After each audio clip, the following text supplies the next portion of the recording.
Protein पढ़ते हैं आज। प्रोटीन क्या है, किसे कहते हैं प्रोटीन? प्रोटीन शरीर का मरम्मतकारी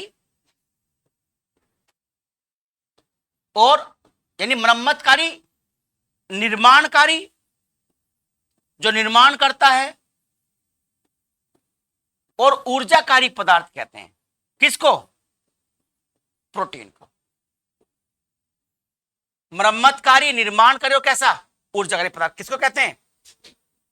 प्रोटीन को कहते हैं। इसकी खोज किसने करी थी पता है? किसने? बर्जीलियस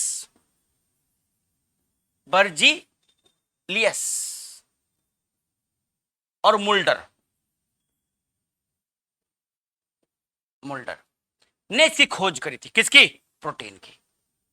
सुनो पहले, प्रोटीन क्या है शरीर का? हमारा जो आपको दिख रहा है, जो सारा मांस ये सब दिख रहा है, ये सब क्या है? प्रोटीन है। पर ऐसे ना जो होती है फैट तो हमारी त्वचा के नीचे जमा होती है। 10 हमारी लेयर है, हमारे जो होती है ना त्वचा, डर्मिस बोलते हैं, इसकी 3 लेयर होती हैं, उसमें नीचे फैट जमा होती है। पर जो जितने अंग बने हुए हैं, जो हड्डियों पर जो मांस चिपका हुआ है, वो सारा प्रोटीन है। जो जिम में जाते हैं ना लोग बाग, जो जिम करते हैं, वो ना मांसपेशी बनाते हैं, अपनी मांसपेशियां वैसे वैसे बनाएंगे ना अपनी, वो तो किससे बनाते हैं? वो प्रोटीन से बनाते हैं। अब वो घी पियेंगे, वो प्रोटीन खाते हैं। तो प्रोटीन शरीर का मरम्मतकारी पदार्थ है। शरीर के अंदर जो हमारी जो मांसपेशियां, उनका निर्माण करता है। नहीं, अगर प्रोटीन आप ज्यादा मात्रा में ले रहे हो तो ज्यादा मतलब तो कोई भी दिक्कत करेगा। मान लिया आप एक्सरसाइज नहीं करें और आप प्रोटीन ले रहे हो, जितने बड़े बड़े डब्बे जो आते हैं, तो वो नुकसानदायक होता है। आप अगर शारीरिक श्रम कर रहे हो, पसीना बहा रहे हो, तो प्रोटीन जब आप लोगे ना, तो आपके मांसपेशियों का निर्माण होगा प्रोटीन से। तो प्रोटीन ना, जैसे हमारा शरीर क्या है, जैसे दीवार जो बनी हुई है, ईंट लगी हुई है ना। जब ये ईंट लगी हुई है, तो मतलब उसकी ईंट अपने आप में एक सेल है कि नहीं? एक कोशिका है। ऐसी हमारे जो मांसपेशियां, उनमें वो किसी की बनी हुई है? सेल्स की बनी है, कोशिकाओं की बनी हुई है। तो हर कोशिका प्रोटीन की बनी होती है ना। जो प्रोटीन है, इसमें 16% तो होती है नाइट्रोजन। क्या होती है? नाइट्रोजन। बाकी इसमें कार्बन भी है, हाइड्रोजन भी है, ऑक्सीजन भी है, गंधक भी है और सल्फर भी है। किसमें? नाइट्रोजन। किसमें? नाइट्रोजन। प्रोटीन शरीर का मरम्मतकारी क्या कहा मैंने? कि मरम्मत करना। जैसे कहीं से आपका हाथ पैर कट गया कहीं से, तो ना जैसे वो टाका लगाते हैं, तो टाका लगाने क्या होता है? वो त्वचा अपना बढ़ जाती है। जब त्वचा बढ़ेगी तो मांस बढ़े, यानी प्रोटीन बढ़ेगा। तो क्या होगा? प्रोटीन वो मरम्मतकारी पदार्थ होगा। निर्माणकारी किस लिए? अकने नए अंगों का निर्माण करता है। इसलिए प्रोटीन की आवश्यकता जो होती है, बाल्यावस्था और वृद्धावस्था में बराबर चाहिए होता है।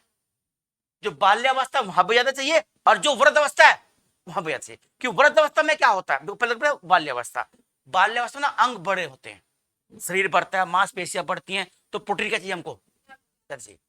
जो वृद्धावस्था होती है, उसमें हमारा सेल डिवीजन कमजोर पड़ जाता है, हमारा कोशिका विभाजन कमजोर, यानी ना जो सेल डिवीजन, अब तो सेल डिवीजन बहुत तेजी से हो रहा है। वृद्धावस्था में सेल कम बनते हैं, तो त्वचा ना लटक जाती है, त्वचा नए सेल बन नहीं पाते, तो ऊपर से नीचे लटक जाते हैं। तो वृद्धावस्था में अगर आप प्रोटीन ज्यादा मात्रा में ले रहे हो, मतलब पर्याप्त मात्रा, ज्यादा नहीं पर्याप्त, क्योंकि बड़ा बुढ़ापे में किडनियां भी कम काम करती हैं, और किडनियां प्रोटीन को शरीर के अंदर पचाने में और उसके अंदर शरीर के अंदर बनाए रखने में बहुत हेल्प करती है। ये ना जो उसके किडनी के जो रोगी होते हैं, उन्हें प्रोटीन कम दिया जाता है। बताऊंगा अभी क्यों, ऐसा क्यों होता है। तो प्रोटीन शरीर का मरम्मतकारी पदार्थ, निर्माणकारी और कैसा? ऊर्जाकारी। ये भी ऊर्जा प्रदान करता है। इसमें भी 1 ग्राम प्रोटीन से हमको 4.5 किलो कैलोरी ऊर्जा प्राप्त होती है। लेकिन ये कब मिलती है ऊर्जा?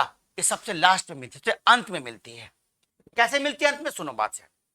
मान लो जैसे व्यक्ति है, उसने भोजन करना छोड़ दिया, तो अगर उसने 2 दिन भोजन नहीं किया, तो जो है ना कार्बोहाइड्रेट, पहले तो वो ऊर्जा में बदलेगा ना, जो जमा है कार्बोहाइड्रेट वो बदलेगा। जब आपने 2 दिन बाद भोजन नहीं किया, तो जो वसा है वो बदलनी शुरू होगी। नहीं, आपका वेट क्या होगा? धीरे धीरे कम होना शुरू होगा। आपने मतलब 1 हफ्ते भोजन नहीं किया, तो वसा भी आपके शरीर समाप्त होगी। पहले क्या समाप्त हुआ? कार्बोहाइड्रेट। फिर क्या समाप्त हुई? वसा। तीसरे नंबर पर समाप्त होगा आपका प्रोटीन। नहीं, आपका मांस अब गलना शुरू हो जाएगा। जब मांस गलना शुरू होगा यानी शरीर को जीवित रख, हमारा ना जो शरीर है अपने आप में एक बहुत बढ़िया मैकेनिज्म है। शरीर पूरा प्रयास करता है कि व्यक्ति ना मरे, उसको अटैक ना हो, उसका हार्ट फेल ना हो, उसको ब्रेन हेमरेज ना हो, वो बीमार ना पड़े।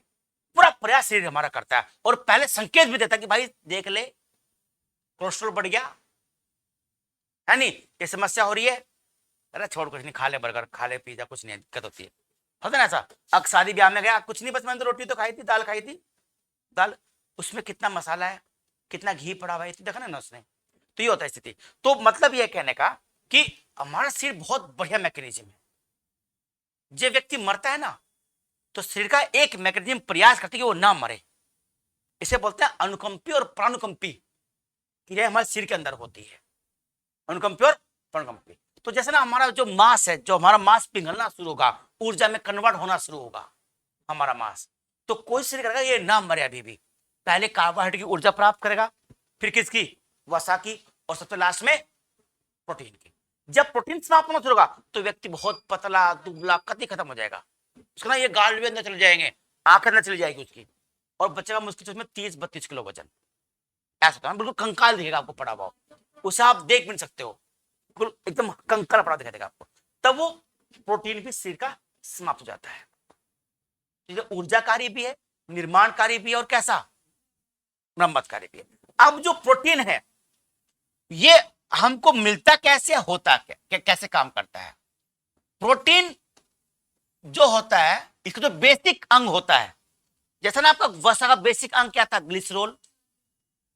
कार्बोहाइड्रेट का बेसिक अंग क्या था? ग्लूकोज। इसका बेसिक क्या होता है? अमीनो अम्ल। अमीनो अम्ल, अमीनो अम्ल बेसिक है किसका? प्रोटीन का। 20 से 22 अमीनो अम्ल होते हैं। कितने? 20 से 22। इनमें लगभग 10 अमीनो अम्ल, अमीनो अम्ल बताओ अभी क्या होते हैं? अमीनो अम्ल हमारे शरीर में बनते हैं खुद ब खुद, बाकी हम बाहर से लेते हैं भोजन के द्वारा। मान लिया आपने दाल खाई, उसमें क्या है? प्रोटीन है, अमीनो अम्ल है उसमें। प्रोटीन किसका बना होता है? अमीनो अम्ल का बना होता है। किसका? अमीनो अम्ल का। याद रहेगी बात। आपने पनीर खाया तो हो सकता है कि उसमें जो 20-22 अम्ल है जो हम बाहर से लेना, 10-12 जो हम बाहर से ले रहे हैं, उस पनीर में हो सकता है कि 5 अमीनो अम्ल हो, 6 अमीनो अम्ल हो, या 8 अमीनो अम्ल हो, है नहीं? जब आपने अमीनो अम्ल लिए शरीर में, जो ना प्रोटीन, वो किसका बना हुआ? अमीनो अम्ल का बना हुआ। तो जब हम प्रोटीन लेंगे अपने शरीर के अंदर ले जाएंगे, उसको पचाएंगे, तो सबसे पहले प्रोटीन किसमें टूटेगा? अमीनो अम्ल टूटेगा। फिर सबसे बेसिक कण क्या है इसका? अमीनो अम्ल तो है। छोटी आंत में जो क्षुद्रांश है हमारी, वही तो हमारा पोषक पदार्थ ब्लड में मिलते हैं। कैसे मिलेंगे ब्लड में? वो जब वो मूल अंगों में टूट जाएंगे। कार्बोहाइड्रेट कहां टूटेगा? कार्बोहाइड्रेट ग्लूकोज में, वसा ग्लिसरॉल में, और प्रोटीन अमीनो अम्ल में। तो जब तक प्रोटीन अमीनो अम्ल में नहीं टूटेगा हमारे ब्लड में नहीं मिलेगा। हमने आपने प्रोटीन खाया, अंडा खाया, मछली खाई, मांस खाया, पनीर खाया, कुछ भी खाया, उसमें क्या? सब में प्रोटीन है। जब वो शरीर के अंदर जाएगा तो अमीनो अम्ल में टूटेगा। कहां टूटेगा? अमीनो अम्ल में। देखो कैसे क्या समीकरण इसकी होती है। पहले है प्रोटीन, पहले क्या है? प्रोटीन। प्रोटीन किसका बना हुआ है? अमीनो अम्ल का। जब पाचन होगा तो कहीं में टूटेगा? वो अमीनो अम्ल में टूटेगा। जब पाचन अमीनो अम्ल में टूटेगा तो कहां जाएगा? फिर वो कोशिका के पास, सेल के पास, कोशिका के पास जाएगा, कोशिका के पास। अब कोशिका में होते हैं क्या? राइबोसोम। क्योंकि आपके सिलेबस में कोशिका है नहीं तो मैंने आपको पढ़ाया नहीं कोशिका। राइबोसोम जो ये अमीनो अम्ल आया, इन सबको वापस किसमें? प्रोटीन में कन्वर्ट कर देगा। तो क्या बनेगा वापस? फिर ये प्रोटीन। और यही हमारी क्या होती है, मांसपेशियां होती है। आपने जो प्रोटीन खाया, आपने मान लिया पनीर खाया, तो किसका बना हुआ हो, अमीनो अम्ल का। कहां टूटेगा, हमारे पेट में टूट गया। अब ये कहां पहुंच गया, हमारी कोशिका में। भाई अवशोषण हुआ, स्वंकरण हुआ। अब यहां पे क्या कोशिका में, राइबोसोम, जो आरएनए के बने होते हैं। किसके बने होते हैं, आरएनए के, राइबो न्यूक्लिक एसिड, आरएनए। ये आरएनए 3 तरह के होते हैं, टीआरएनए, आरआरएनए और एमआरएनए।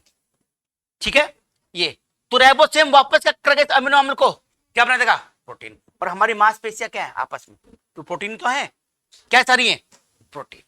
अच्छा, तो ये तो प्रक्रिया होती है। अब जो मैंने आपको बताया कि पहले प्रोटीन, फिर अमीनो अम्ल, फिर कोशिका के पास पहुंचे, फिर क्या बनेगा, राइबोसोम वापस उसको प्रोटीन बना देंगे। अब ये प्रोटीन है, जो ये है, जो मैंने बताया अभी आपको, ये प्रोटीन हमारे शरीर में पहुंचकर मरम्मत करता है, जहां कटा फटा अंग होगा, नई कोशिकाओं का निर्माण करता है। अगर आप प्रोटीन नहीं लोगे तो नई कोशिका बनेगी क्या, नहीं बनेगी। अगर बचपन में यानी बाल्यावस्था में आप बच्चों को अच्छा खाना पीना ना दो, तो प्रोटीन क्या हो जाएगी, कमी। बोलते ना कुपोषण, कुपोषण सबसे अधिक कुपोषित बच्चे दुनिया में कहां है, भारत में। तो कुपोषण का मेन कारण होता है, मेनली क्या, प्रोटीन की कमी। बाकी विटामिन, कार्बोहाइड्रेट, इन सबकी तो कमी जरूर होती है, पर इसकी कमी क्या है, सबसे ज्यादा कमी कुपोषण में।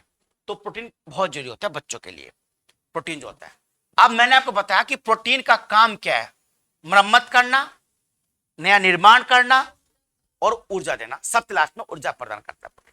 पर मेन काम क्या, शरीर की मरम्मत करना, त्वचा मतलब ये सब बनाना। तो प्रोटीन का जो है, मैंने बताया आपको, प्रोटीन सबसे ज्यादा किसे पाया जाता है, अंडे में। अगर सबसे ज्यादा पूछे तो सोयाबीन, किसमें, सोयाबीन। हाँ, सोयाबीन में, दालों में, दाल भी कौन सी, अरहर की दाल में सबसे ज्यादा प्रोटीन होता है, अरहर की दाल।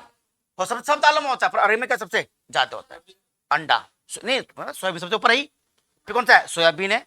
फिर दालों में कौन सा है, कि सोयाबीन तिलहन में आता है ना, फिर दाल अरहर की दाल है, अंडा है, दूध है, पनीर है, मशरूम है, मशरूम भी प्रोटीन का बड़ा स्रोत है, मछली है, और मांस है। मांस तो एक प्रकार से कंप्लीट फूड है। सबसे अधिक अमीनो अम्ल जो होते हैं ना, वो मांस में ही होते हैं। भाई मांस जैसे मुर्गे का मांस है, बकरे का मांस है, भैंस का मांस है, किसी का मांस भी हो, तो मांस बन तो प्रोटीन का ही रहा है ना। जैसे मान लिया मेरा ये अंग है, अब मैंने इसको कहां से काट दिया, इसको निकाल लिया काट के, तो सब अमीनो अम्ल है कि नहीं इसमें सारे। जब आप मुर्गा खाओ, बकरा खाओ, कटड़ा खाओ, भैंस खाओ, तो उसके मांस में क्या है, सारे अमीनो अम्ल है। तो मांस में सारे प्रकार के अमीनो अम्ल होते हैं। जब तो शेर शेर होता है कि केवल क्या खाता है वो, मांस। घास खाता है, मांस खाता है। मांस में सारे प्रोटीन। आपने कहा दंगल मूवी आई थी, वो बच्चे पहले वो नहीं खाती मांस, तो आमिर खान को जबरदस्ती सिखाता है, अब मांस खाओ, मांस खाना पड़ेगा। कि मांस में क्या है, ऐसा नहीं, देखो मैं मांस का फेवर नहीं कर रहा हूं, पर मेडिकल के हिसाब से मांस में कंप्लीट फूड प्रकार का ये मतलब है कि इसमें प्रोटीन भी है और अमीनो एसिड्स भी है सारे इसमें। यानी मांस को अगर आप उचित मात्रा में खा रहे हो तो उसमें कोई दिक्कत नहीं होती है। वो बात धार्मिक है कि आप उसको अलग लेते हो या नहीं लेते। कि धर्म और अधर्म, पाप और पुण्य, ये सापेक्षिक होते हैं। अगर एक काम पाप है दुनिया में, तो अगर वो काम यहां पे पाप है तो काम अमेरिका भी पाप होना चाहिए, वो काम रूस में पाप होना चाहिए। अगर गाय काटनिया, भैंस काटनिया, मुर्गा काटना खाना हमारे यहाँ पाप है, तो पूरी दुनिया में क्या होना चाहिए, वो पाप होना चाहिए। अगर वहां पुण्य है, यहाँ पुण्य होना चाहिए। तो ऐसे ना, तो सापेक्षिक है। पूर्वांचल में तमाम लोग हैं जो ब्राह्मण है, वो भी मांस खाते हैं,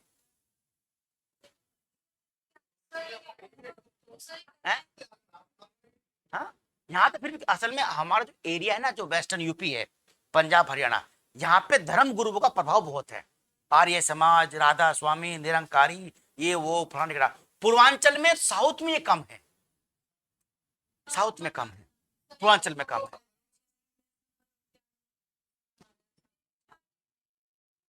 जैन वो नहीं खाते जो जैन मुनि है वास्तव में, श्वेतांबर दिगंबर है ना, जो जैन मुनि है, वो जैन मुनि बिल्कुल नहीं खा सकते, वो तो चींटी भी नहीं मार सकते। जो सामान्य हो सकता है वो खाते हो, ऐसा हो सकता है वो खाते हो, लेकिन हाँ, पर जो जैन मुनि है उनका, जैन मुनि तो इतने स्ट्रोंग होते हैं ना, जो दाढ़ी के बाल है वो भी हाथ से उखाड़ते हैं। जैन धर्म में अगर आपको दीक्षित होना है ना, जैन धर्म में आपको जाना है, तो पहला आपका काम ये कि जितने भी बाल हैं शरीर के, दाढ़ी मूछ के, सब हाथ से, है ना। पढ़ाई क्या होती है?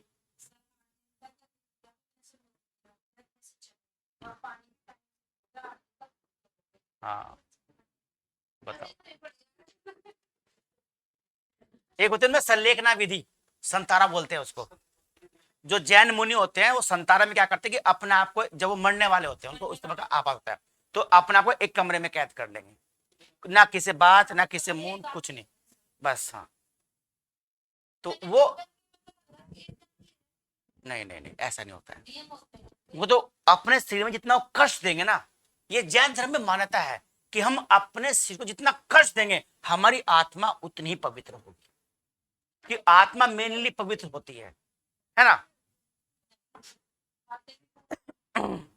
जैन से कितना तो अमीर धर्म कोई दुनिया में है ही नहीं। सबसे ज्यादा अमीर कौन है? जैन है। सब बिजनेसमैन मिलेगा आपको जैन, बड़े बड़े जैन, है ना। कि जैनियों में ना, जैन जब धर्म की शुरुआत हुई थी तो उसमें किसी भी पशु पक्षी की हत्या को मना कर दिया गया था। इसके 5 महाव्रत है ना, उसमें अहिंसा सबसे ऊपर आता है। लेकिन किसान तो हिंसा करेगा, जब वो खेत को बाहेगा तो मरेंगे जीव जंतु, सैनिक होगा वो भी मारेगा। तो इसलिए क्षत्रियों में और जो किसान था उसमें जैन धर्म लोकप्रिय नहीं हो पाया। जो व्यापारी वर्ग है वहां पर किसी हत्या होती ही नहीं है, तो व्यापारी में क्या होगा, जैन धर्म लोकप्रिय बन गया। जबकि जो किसान थे उनमें लोकप्रिय नहीं बन पाया, ये वजह से थी। खैर, तो मांस में बहुत बड़ी मात्रा में अमीनो अम्ल पाए जाते हैं, ठीक है ना, ये चीज होती है। अब ना जो जैसे प्रोटीन है, तो जैसे आपका अंडे का प्रोटीन उसका नाम अलग है, मान प्रोटीन दाल का है उसका नाम अलग है, प्रोटीन मान गेहूं का है उसका नाम अलग है। तो किसका क्या नाम है, किस प्रोटीन का क्या नाम है, अब आपको मैं वो लिखाऊंगा, ठीक है ना। तो पहले प्रोटीन क्या है, खोज किसने करी, वो करी। हाँ, कल मैंने आपको बताया था, एक चीज और सुन लो, इसी में सुन लो। हमारे शरीर में 2 तरह का प्रोटीन है, एक जीवित प्रोटीन, एक डेड प्रोटीन। जो नाखून और बाल हमारे क्या हो, डेड प्रोटीन है, इन्हें बोलते हैं क्रिएटिन, की क्रिएटिन बोलते हैं। क्या बोलते हैं? क्रिएटिन। जो नाखून है, बाल है, पशुओं के खुर हैं, पक्षियों के पंजे हैं, उनकी चोंच है, सींग है, पशु के, सब क्या ये डेड प्रोटीन है। ये होता है ना, सींग भी अगर ऊपर से काट दो दर्द थोड़ी होता है उनको, वो डेड प्रोटीन है। लगाते हैं ना, खुरी लगाते हैं, घोड़े को लगाते हैं, बैल को लगाते हैं ना, वो तो वो किस में लगाते हैं ना, कील लगाते हैं, तो दर्द होता है उसको? दर्द नहीं होता, तो डेड प्रोटीन है वो। कैसे डेड? किसका बना होता है? जो मकड़ी का जो जाला है वो भी प्रोटीन है, वो भी क्या है, प्रोटीन है। मकड़ी का जाला भी प्रोटीन है, पर ये खाने वाले प्रोटीन नहीं है। किन्हों खा रहे हो आप, उठाए जाला, कुछ लोग नखून खाते हैं, वो तो आदत होती है खाने के नखून, वो इसमें कुछ होता नहीं है। तो कौन से प्रोटीन है ये सब? ये क्रिएटिन प्रोटीन है। नाखून हो गया, और नाखून और बाल हमारी मृत्यु के बाद भी बढ़ते हैं। अगर व्यक्ति का शरीर ना गले, उसमें कीड़े ना पड़े, वो बर्फ में कहीं रखा हो या कहीं बर्फ में दब गया हो, कि बाल और नाखून फिर भी बढ़ते हैं। क्यों बढ़ते हैं? कि बाल और नाखून हमारी जो त्वचा है उसका रूपांतर है त्वचा का, तो त्वचा बढ़ती है ना, तब तक जब तक त्वचा गलेगी नहीं तो बढ़ती रहेगी वो।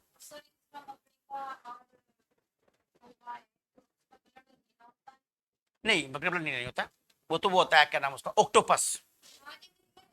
ऑक्टोपस का ब्लड का रंग नीला भी होता है, हरा भी होता है, नीला रंग का होता है ब्लड। वो अलग मकड़ी होती है, जहरीली मकड़ी होती है वो। ये जो मकड़ी हमारे घरों में होती है जहरीली नहीं होती ये। हाँ, इसमें सब मकड़ी नहीं होती है ऐसी जहरीली, कुछ मकड़ी जहरीली होती है, जैसे छिपकली होती है, तो छिपकली में जहर नहीं होता है। छिपकली की जो त्वचा होती है उसमें थोड़े जहर के कण होते हैं, वो बहुत कम, उससे फर्क नहीं पड़ता। उससे ज्यादा जहर तो हमारे शरीर में पहले से ही है।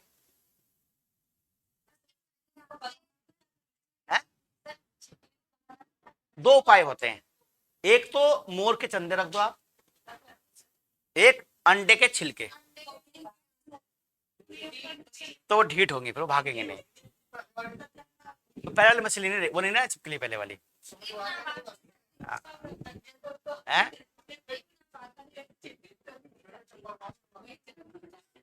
खैर आप तो छिपकलियां बहुत कम हो गई हैं, आप तो हर चीज धीरे धीरे ना कम होती जा रही है छिपकली। पहले तो इस कमरे में कोई छिपकली नहीं है। छिपकली अपनी पूंछ क्यों तोड़ती है? अब टूट जाती है?